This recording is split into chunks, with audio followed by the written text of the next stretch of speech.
Você ouve. Bandeirantes Acontece.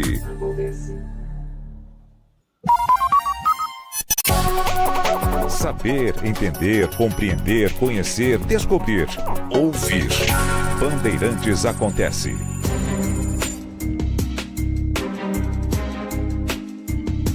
Meu amigo, Bandeirantes. Há poucos dias, o presidente dos Estados Unidos, Donald Trump, disse que resolveu mudar o nome da Secretaria de Defesa, Pentágono, né? Comando do Governo sobre as Forças Armadas, para a Secretaria de Guerra.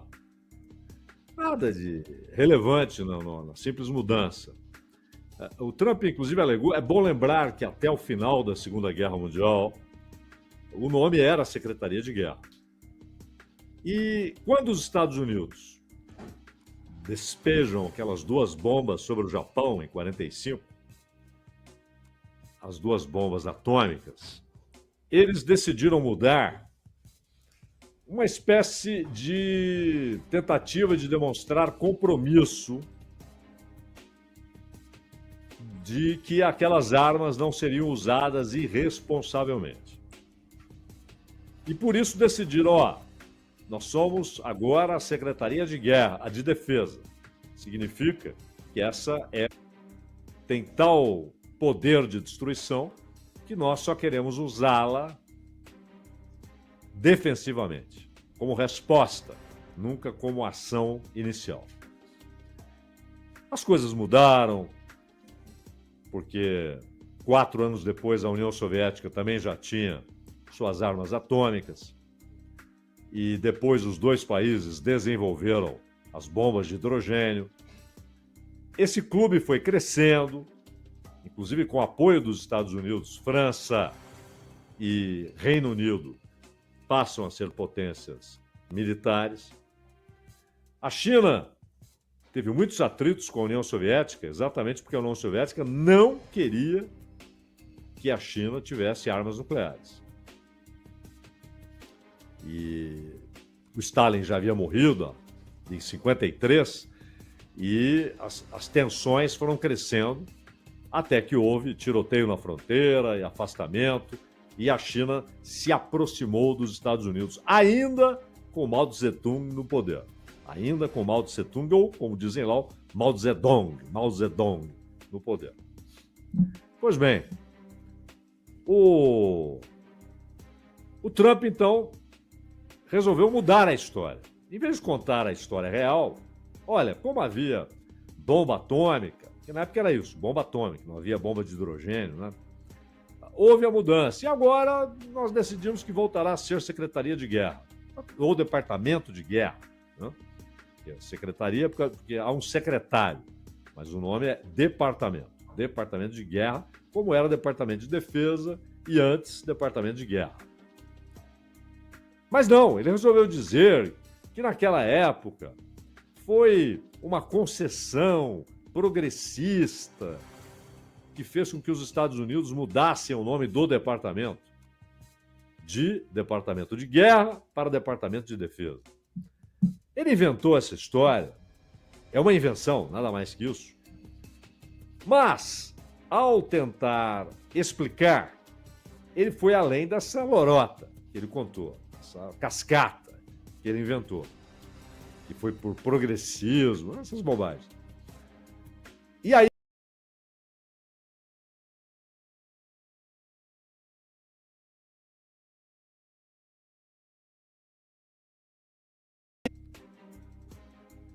e, portanto, entendemos que esse departamento deve voltar a ser departamento de guerra. Em meio aos seus argumentos deliberadamente confusos, basicamente o que ele quis dizer é, o risco de guerra é alto e nós queremos deixar claro que não iremos necessariamente apenas reagir, mas que poderemos atacar preventivamente. Essa é a ideia do Trump. Depois houve até um outro argumento que ele usou que foi ridículo, né? Quando ele ameaçou mandar tropas para Chicago e disse: agora vocês entendem porque que eu mudei para Departamento de Guerra. E aí o governador de Illinois até respondeu: bom, não é piada, o presidente dos Estados Unidos está decretando guerra contra Chicago, é isso? A União contra a cidade de Chicago, e vai usar as Forças Armadas para isso? É isso que está acontecendo? Disse o governador de Illinois. Mas é claro que a mudança não foi por causa de Chicago, de Illinois, não foi por causa de Los Angeles, de Sacramento, da Califórnia, não foi por causa de Nova York. A mudança tem a ver com as projeções que são feitas, não só dentro do governo, dentro particularmente do Departamento de Defesa e do Departamento de Estado, agora Departamento de Guerra e Departamento de Estado, e também, porque não é só dentro do governo, mas também na plutocracia, no grande capital que rege o Estado, de que uma guerra com a China é tida como quase inevitável. O quase é por precaução, porque pode se tornar evitável, mas hoje é vista como inevitável. E o quase é para dar chance à história de mudar os rumos. Os militares americanos dizem isso abertamente. De maneira mais contida, os militares chineses dizem a mesma coisa. Eles também consideram que é uma questão de tempo. É uma questão de tempo para que haja um confronto militar, que pode ser limitado, restrito, limitado ao Pacífico, restrito à parte asiática do Pacífico, mas pode ser mais do que isso. Pode ser um confronto de grandes dimensões. O Trump, ele tem uma dificuldade para compreender, e aqui não é o Trump é designado aqui como o portador dessa dificuldade, mas na verdade é o Estado. Não só o governo Trump, mas o governo Biden, o governo Obama. Uma grande dificuldade tem o Estado, nos Estados Unidos, para compreender o que ocorre internamente na Rússia e na China. E aí, vale sempre ressaltar que um pouco antes desse anúncio de mudança do nome do Departamento de Defesa para Departamento de Guerra, ou seja, voltando ao nome anterior, o Trump disse algo muito mais importante do que a mera mudança de nome.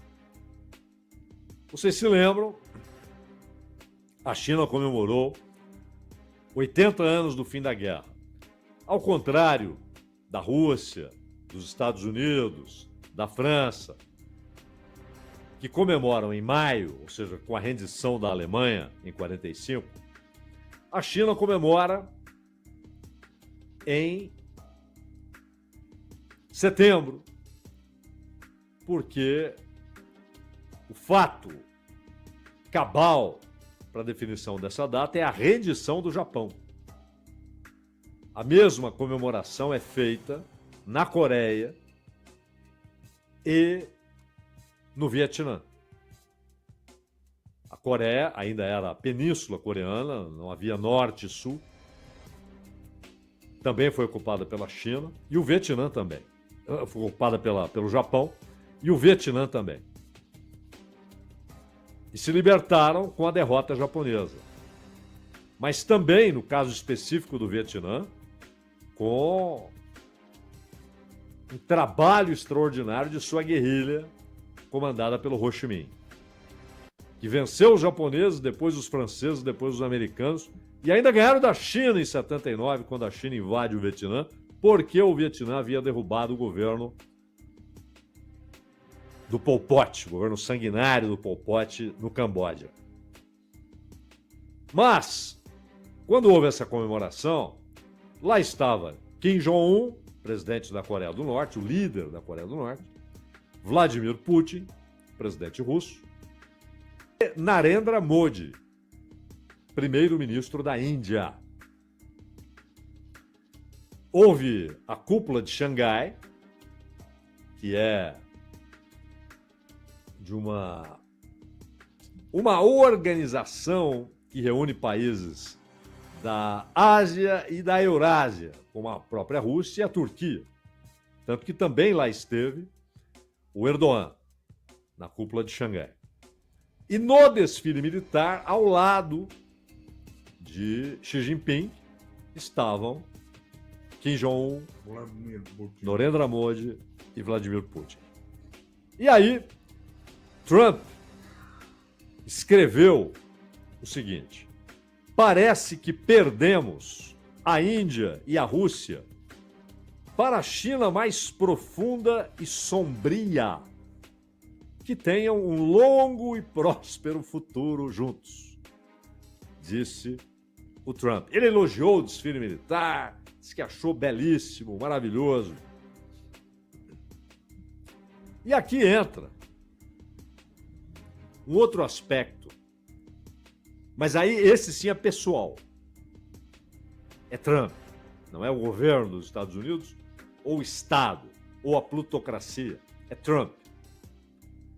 Trump gostaria muito de ter o poder que tem Xi Jinping e Putin.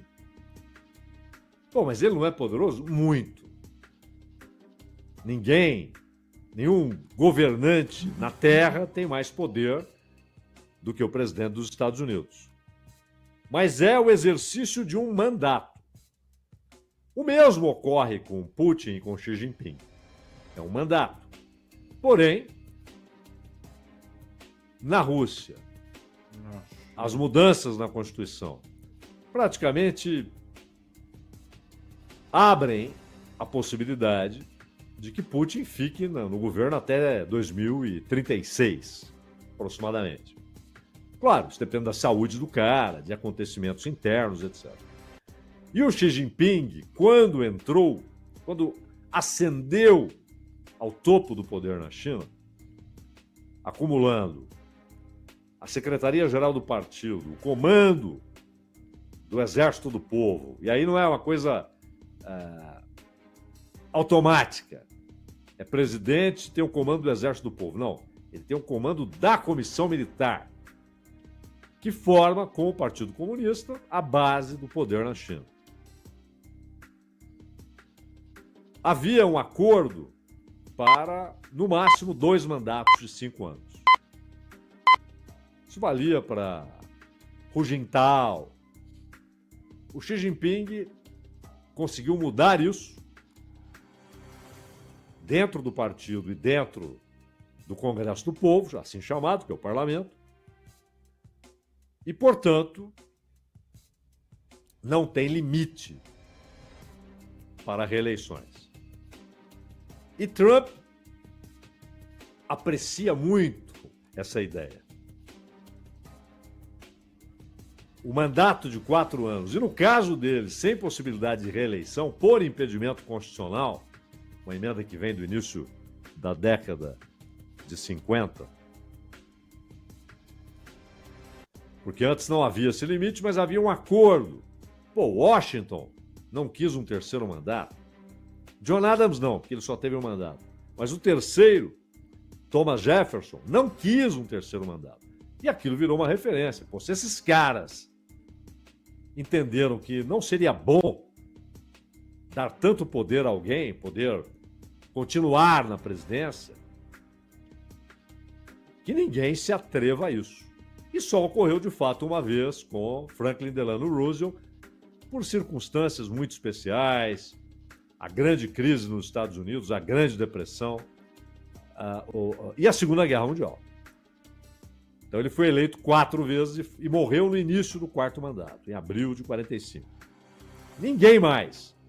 E aí, no início dos anos 50, eles resolvem, com uma emenda constitucional, estabelecer esse limite como um impedimento legal ao 3º mandato. E, diferentemente do Brasil, no Brasil você pode ter só dois consecutivos. Mas depois de 4 anos, você pode, como aconteceu com o Lula. É a 3ª vez que ele está na presidência. Não há esse limite. Ele não pode ter 3 mandatos seguidos, o presidente brasileiro. Nos Estados Unidos, são 2, não importa se consecutivos ou não. Como o Trump governou de 17 a 21, foi eleito em 16, perdeu a eleição em 20, governou de janeiro de 17 a janeiro de 21, e agora está em um 2º mandato, ele não pode concorrer à reeleição. Ele até já sugeriu mudanças na Constituição, mas não encontrou muito respaldo, nem dentro do Partido Republicano. Mas é uma ideia que ele, de vez em quando, coloca para fora, né, do armário. Mudar a Constituição para que ele possa tentar a reeleição. Mas ele olha, e mais, não é apenas isso, não é apenas o tempo no poder, mas a extensão do poder internamente. Nenhum governante tem o poder que tem o presidente dos Estados Unidos na política mundial, capacidade de desencadear acontecimentos que afetam o mundo inteiro.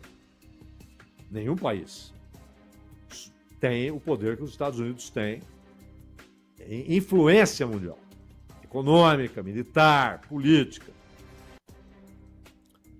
Mas, internamente, você tem uma série que eles chamam de freios e contrapesos, né? Que são os outros poderes e a Constituição. Então, não apenas o tempo, mas a extensão do poder desses caras internamente é algo que o Trump aprecia demais, mas não pode reproduzir consigo mesmo. E aí, houve aquela reunião Putin e Trump no Alasca. E aí que se percebe que o Trump não entende que suas ações e as ações dos europeus ocidentais têm influência no jogo interno de poder na Rússia e na China. Quando houve a reunião no Alasca, Sergei Lavrov, chanceler da Rússia, veterano chanceler russo, chega no Alasca, sossegadão, tranquilaço, e com uma camiseta na qual estava escrito CP. Ou seja, União das Repúblicas Socialistas Soviéticas. A imprensa americana, ou parte dela, entrou em pânico. Olha, que recado é esse? Querem restaurar a União Soviética, aquelas coisas. Isso foi perguntado ao Lavrov, numa entrevista com uma jornalista. Ela perguntou, por que você estava com aquela camiseta, né? CCCP. O acrônimo para União das Repúblicas Socialistas Soviéticas. E ele disse, olha, porque é um passado em que eu fui feliz. E nós respeitamos muito a história. Mas aí ele cita... Isso, na verdade, digamos, um subproduto usado pelo Putin de uma declaração atribuída ao Bernard Shaw.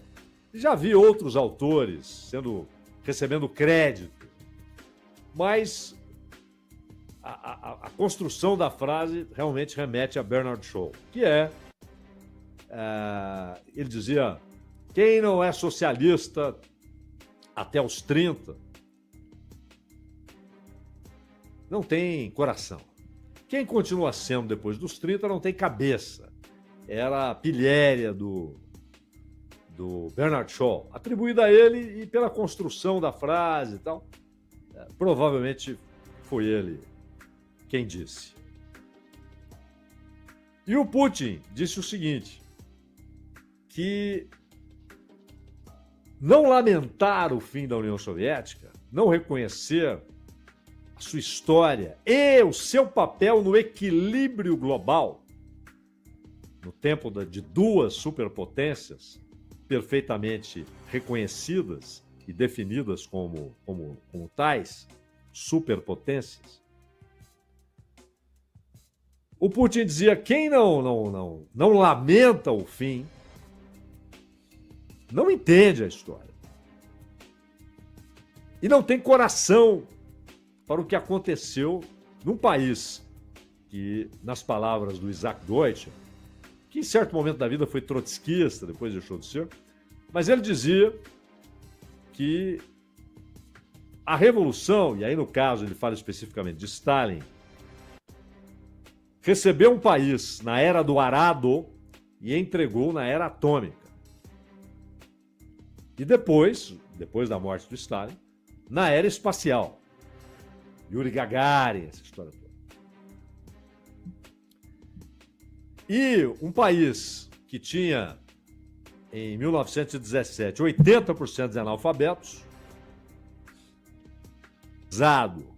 a ponto de, por décadas, ser a segunda economia do mundo, só atrás dos Estados Unidos, em termos de tamanho de produto interno bruto. Então o Putin diz, quem não reconhece isso e não lamenta o fim disso, não tem coração. Mas quem quer a volta da União Soviética não tem cérebro, disse o Putin. E, o que é bastante discutível. Mas, por que o Lavrov usou a camiseta? Aquele é um recado interno. A guerra na Ucrânia tem fortalecido grupos nacionalistas russos. E na Rússia, nacionalismo não é sinônimo de patriotismo. Porque quando se fala em nacionalismo, imediatamente aquilo é observado como nacionalismo russo. Ocorre que na Rússia há dezenas de nacionalidades. Quando acabou a União Soviética, mais de 20 milhões de russos estavam fora da Rússia, mas estavam dentro daquela unidade jurídica, política, monetária, cultural, que era a União Soviética. Com o fim da União Soviética, eles se transformam, muitas vezes, observados com certa hostilidade. E aí o cara tinha vida ali, o trabalho, às vezes estava lá desde criança, ou nasceu ali, mas era filho de russos. Aliás, esse é um dos problemas do Donbass, né? O leste da Ucrânia. Uma das causas da guerra, que foi o ataque permanente de grupos paramilitares e do exército regular da Ucrânia contra comunidades russas no leste da Ucrânia, o Donbass. Agora, quase inteiramente sob controle militar da Rússia. Então, o CCCP é para aplacar o crescimento nacionalista. Porque Putin e Lavrov sabem que o nacionalismo russo é um problema interno. Ele não pode ser alimentado. Ele não pode se projetar como força política relevante. Porque isso significaria hierarquizar a sociedade russa por nacionalidades. E seria um gravíssimo erro. Na formação de seu gabinete, o Putin evita isso. Ele não quer um gabinete de russos, ele quer um gabinete de cidadãos da Rússia, mas não de nacionalidade russa. Pode ser russo, pode ser georgiano, pode ser armênio, pode ser azeri, não importa. Turcomano. E na China, no dia do desfile, acho que muita gente notou, Xi Jinping com uma roupa inusual para os seus costumes. Xi Jinping, quase invariavelmente, está de terno, gravata, uma vestimenta ocidentalizada, mas hoje globalizada.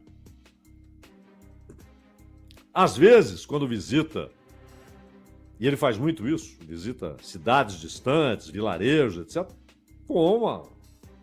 tá com a camisa e tal, mas ele aparece no desfile com uma roupa que remete a Mao Tse-tung. E aí, de novo, o Ocidente, ele está querendo restabelecer o maoísmo. Não. Aquilo também é um recado interno. Porque Xi Jinping é tido na estrutura do Partido Comunista, para uns isso é positivo, para outros é negativo, como sendo o líder mais à esquerda depois da morte de Mao Tse-tung, ou Mao Zedong, como dizem lá. Mais do que Deng Xiaoping, que Hu Jintao, que o Zemin, que Hua Guofeng, lá depois da morte do Mao. E, ao mesmo tempo, há grupos capitalistas chineses. A China é o segundo país que tem mais bilionários no mundo. Só tem menos que os Estados Unidos. Isso forma um poder político. Ah, mas quem manda é o partido. Mas eles estão no partido. Ou alguém acha que esses bilionários não estão no partido, não são filiados ao Partido Comunista Chinês? É claro que sim. E é uma força ali dentro. Há embates. Gente que quer apoiar o discurso de Xi Jinping na defesa da globalização, da manutenção das coisas como estão, porque isso é um jogo que a China venceu, mas que receia alguns movimentos de Xi Jinping para aumentar o poder do Politburo e do Comitê Central, inclusive sobre o capital privado, e, ao mesmo tempo, utilizando um discurso político que muitas vezes faz referência não só a Mao, mas a Lenin e a Marx. Então há um embate interno. O partido tem 100 milhões de filiados. Sim, a maioria, muitos estão lá porque é interessante. Mas há aqueles que disputam poder, há correntes. Há correntes. E esse foi um recado dado pelo Xi Jinping internamente. Mas essas lutas, elas sofrem forte influência do ambiente internacional. Ou seja, daquilo que fazem Estados Unidos e Europa Ocidental em relação à China, em relação à Rússia. E agora, com o Trump admitindo que a Índia, ao contrário de todas as projeções anteriores, por causa da atitude dos Estados Unidos, se aproxima da China e ainda mais da Rússia. Meu caro Jornalismo, Bandeirantes. Ronald Mendes.